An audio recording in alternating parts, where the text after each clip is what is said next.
Okay. Break.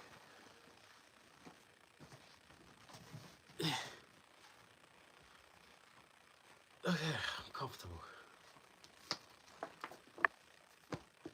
So, I have an issue, and it's a serious one. I want to run. Oh, can't get yours out now. I want to run 670 flat, and to do that, I've broken it down into two major sections to focus on. So you got the first 30, 0 to 30, and then you got 30 to 60. So I'm doing a lot of work on my acceleration to make that good. 0 to 30, I need to hit on average a 3.96 to achieve a 6.7. 30 to 60, I need to hit a 2.72 to hit a 6.70 and a 60. Here's the issue. 0 to 30, I can just about do that. Might miss it, but I can go sub 4 for 30 meters.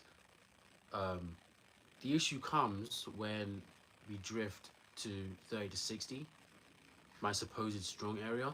I'm not very good at transitioning. I'm not very good at getting up to speed. Usually I take a while. So if the average athlete might be at max speed by say 40 meters, I could be pushing max speed at like 50, 60. It's much later. So this comes down to my mechanics. I've got a little issue, which is when I'm coming out of the transition and getting up to max speed and I'm hitting max speed, what's the right things to be doing? Do I want to be pushing, not as much as I was in acceleration, but a smaller bit, a small amount, and then open up and go? Or do I just want to punch, punch, punch? So these are questions I'm trying to figure out. My fastest fly is a 3.06 recently. I've gone faster than that, but a 3.06 for 30 meters. So if I want to get what I want, those fly times, they've got to go. We got to remove about 0.3. So this live stream will be me detailing what I do to achieve that fly time. My training before this has all been on acceleration. Now we drift from acceleration to um, transition and to top end. So this is essentially a study session where I'm going to get to the bottom of what's going to be required to remove 0.3 from my 30 fly time to run really fast. Got two things in front of me. On the left, I've got my Mac. On my Mac, we've got ChatGPT. I use this almost religiously to figure out what to do next at times, technically and some other stuff. But I've got three things that I'm going to be going through. One of them not so much. The first thing is the stuff that I've learned from Speedworks, which is going to help me get to the next level, essentially, from wherever I was. As long as we're one step above, that's the next level.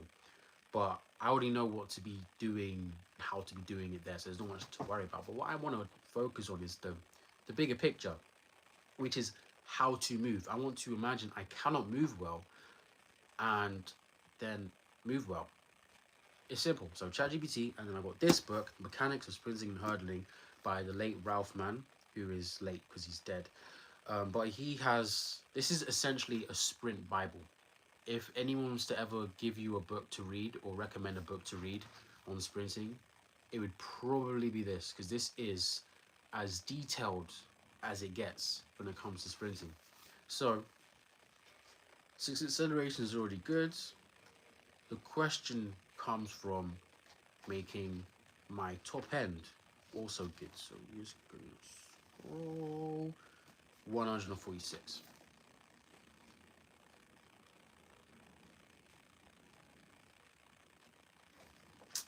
Okay, so got the sprint golden position. I'm sure you can't read the words, it's too far away. But got a sprint gold position, which is max velocity mechanics. I might actually go down to the transition if the book has it. Reason being is it's kind of hard to mesh the two together properly, but we'll see. We'll see. We'll see how it goes. But what this book goes over is the relationship between air time, ground time, and what you're supposed to be doing in both of those times, as well as the shapes you're trying to be making. So, what I want to get is what not so much the shapes. I know what shapes I need to do. Most people know what shapes they need to do. What I want to know is the contact time. How much ground contact time should I be having, and how should that feel? Because when I'm upright, recently anyway, I don't feel any horizontal. I mean, there's some, but I don't feel that much horizontal impulse. Most of it is me going up and down. I'm just resisting the track from letting me fall down to the floor. So I want to figure out, is that right? They're not going to do this for long. I think I'm going to keep the live stream up for about another 19 minutes. But we're going to try and figure out what exactly I'm supposed to be doing. So he says here, the most obvious general performance descriptor in the sprint is horizontal velocity, obviously, because the greater the horizontal velocity you have, the more speed you have to go forwards.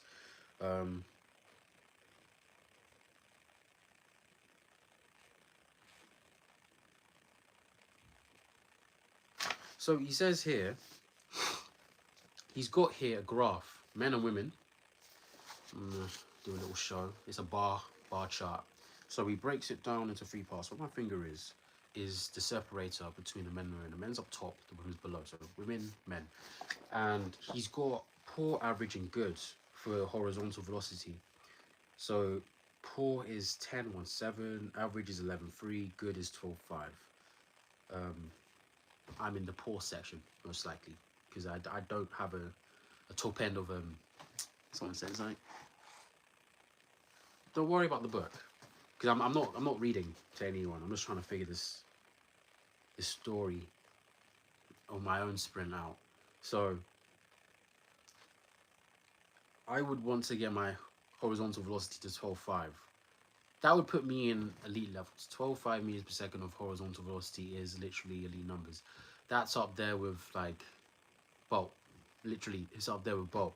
But how the horizontal velocity is achieved is the question, because you get a lot of it from accelerating, but the other half or so you get from what you do upright. So we need to figure out how to get that to happen. Next thing mentioned is stride rate and stride length. I think that's simple. When it comes to physics, how fast an object moves is based off of I forgot actually what the formula is for distance. Or speed is distance times time, I believe. But when you break that down, you've got how to get distance and how to get speed, which would be stride rate and stride length, which ends up giving you a time at the end result. So you've got this stride rate thing, similar bar chart before. I'm not going to bother showing that because it's pointless.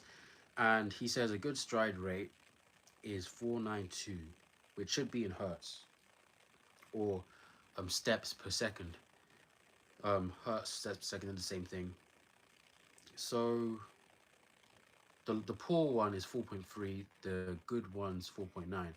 So the faster you take steps, the better, but that also can't come at the cost of stride length, because he's got here poor strides is 2.3 meters. Good stride is 2.55. So you need to be taking big steps quick. And the issue is, how do you achieve this? How do you move up? I think I can get the stride rate thing, but my issue is the stride length. So we're going to do a little more of a deep dive into this and see what he has to say. But you need to get more ground time. It says, in his own words, the only way to increase stride length without negatively affecting stride rate is for the sprinters to get more out of the available ground time. Thus, without any change in ground time or mechanics, the performer must somehow deliver increased horizontal force, which will result in an increase in horizontal velocity. This increase in velocity will allow the athlete to travel farther in the air simply because they are moving faster. You can't alter ground or air time. The stride length is increased without any change in stride rate. So essentially, to have a longer stride length, you just gotta get faster. I mean, yes, that is the goal, I guess. Um,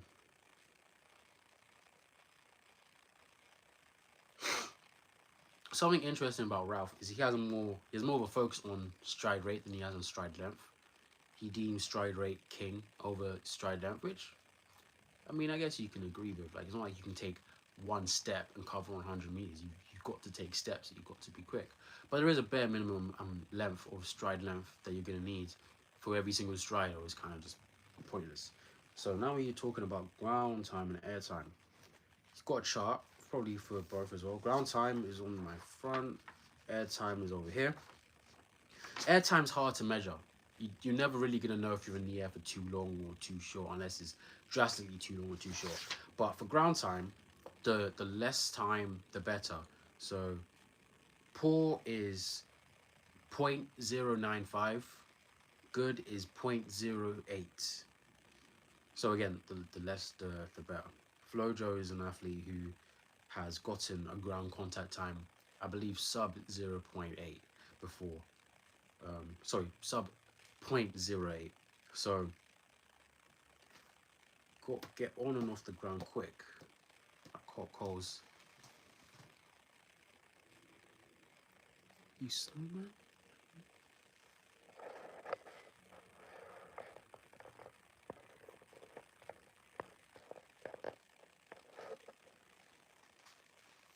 Okay.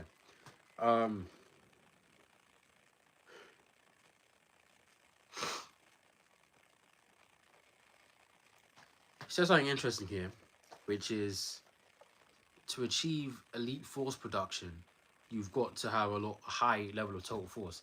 Total force in this scenario would be like a squat.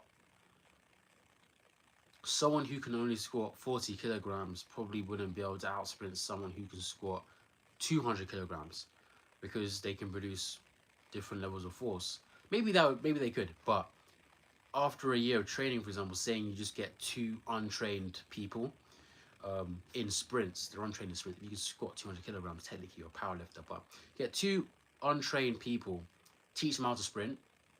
Over a year, you would expect greater results from the athlete who's squatting 200 kilograms because you can get them to do Olympic lifts and they're able to have a higher starting point than the person who can only do 40.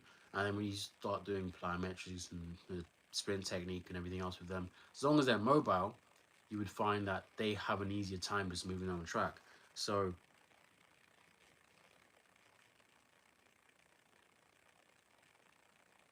if you have a low total force, you're going to need more time on the ground to move forwards.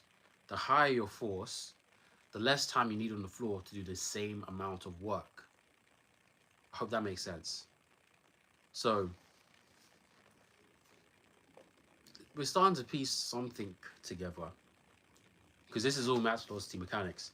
If I want to get faster, he's telling me I need to be stronger, which I would say I have gotten stronger over the months. Not crazily so, but stronger.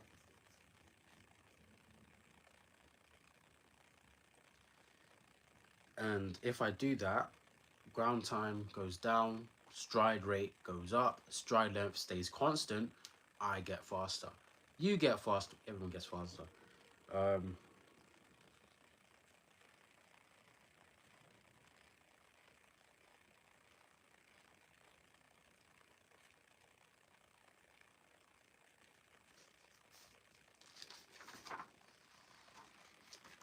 um,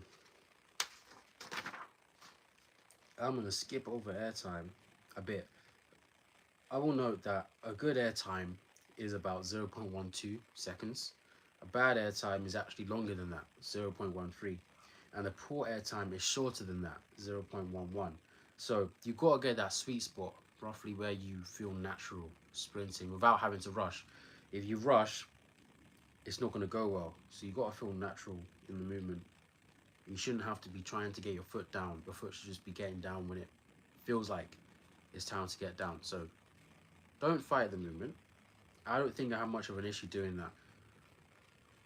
I wonder how long 0.12 is, just to feel. I might get my stopwatch just to feel that out, just to try and figure that out. But he states here that airtime isn't a major contributor towards sprint performance, so you can't do something to improve it. Hello, Ruby Bishop.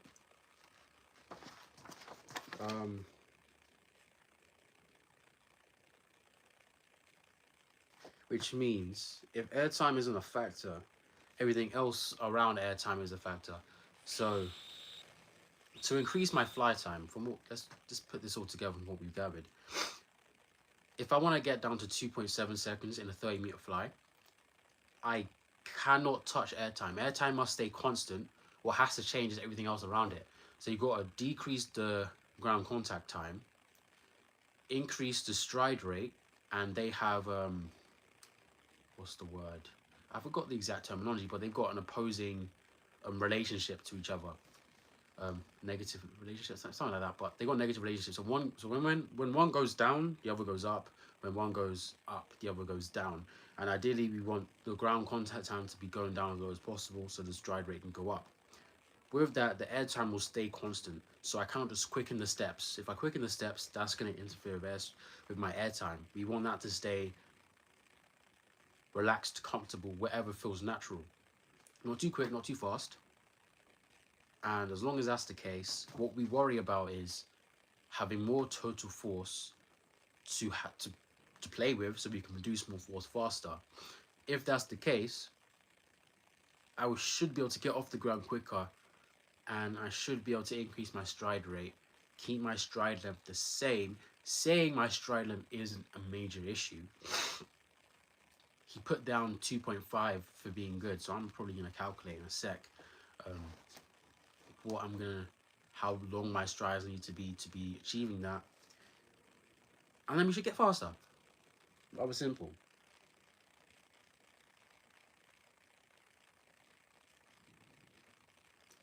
So at max velocity, kind of like at top end, kind of like in acceleration, what matters the most is what you do on the ground. And unlike with acceleration, where you can spend as much time on the ground as you want to do a lot on the ground in a minimal amount of time. I already knew that. But sometimes it's important to go over what you already know, because as your knowledge improves, as your understanding of the sport improves, the same words could mean something else to you down the line. So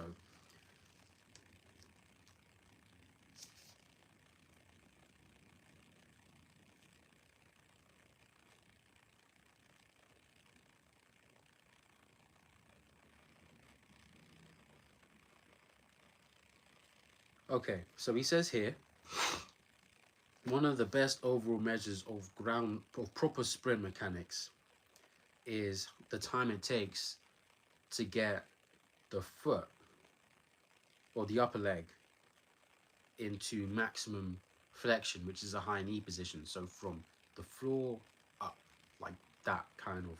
You want to be able to get there as quick as you can, and then hold this position for as long as you can. The quicker down you get that, the slower you're going to be. I can't wait to try this out tomorrow.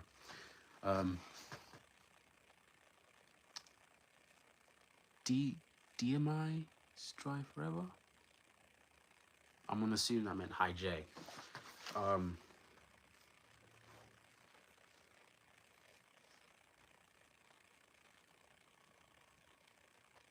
So I think I see what you mean. So you can't change airtime, but you can change how long you're holding different positions in your airtime. If that makes sense. For example, you want to hold more time on the front side than you do on the back side whilst you accelerate, whilst you're at max velocity. If you're on the back side for too long, probably means you're on the ground, and it probably also means wasted energy, fluff. You want it all in the front, waiting before the right time to hit the floor. I am trying to figure out how to remove 0.3 from my fly, and that is tough.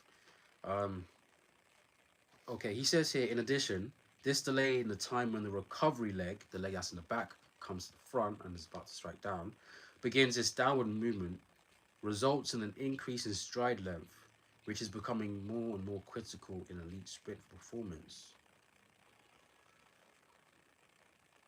I'm not a highlighter guy, but the more I read this book, the more I feel like I should become a highlighter guy, or at least like a post-it note guy, because people always have post-it notes on certain pages to I don't even know. So when they come back, they can see stuff. But I might get some post-it notes actually.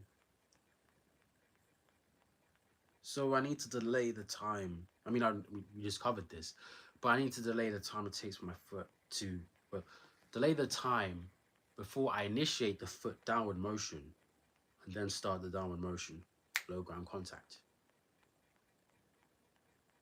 That's going to feel weird because usually you open up and then you just go down straight away. But if you just stay open, down, open, down, open, down, that's going to feel a bit different because it feels like you've increased your air time, and in actuality you've just come from the back to the front faster.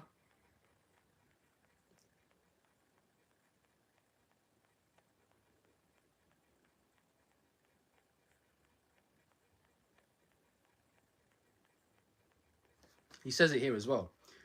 The better sprinters delay the action until more than 30% of the way into the air phase.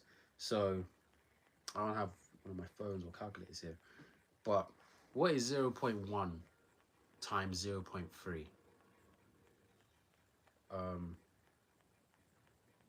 Actually might be divided. I don't even know. But that's like what?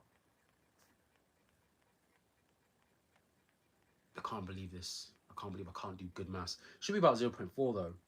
So about 0.4 seconds into having airtime, only then would you want to start bringing the foot down.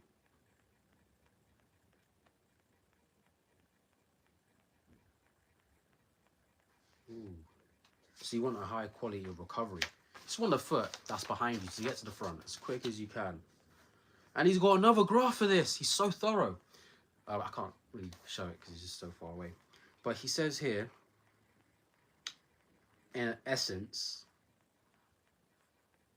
the quicker you get your leg to maximum flexion, which is just a high knee position, the better you are as a sprinter. Or is that the case? Time to... Whoa, wait. Is it...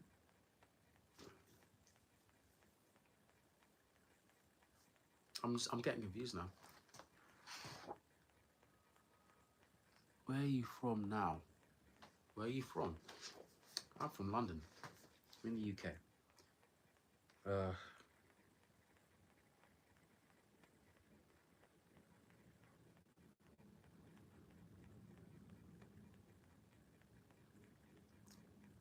This is interesting. This is interesting because this is actually, this makes sense, but it makes minimal amount of sense at the same time. I've gotten through the whole chapter.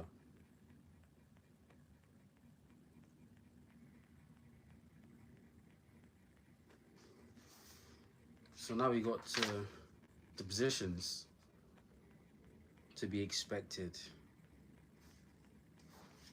at max velocity.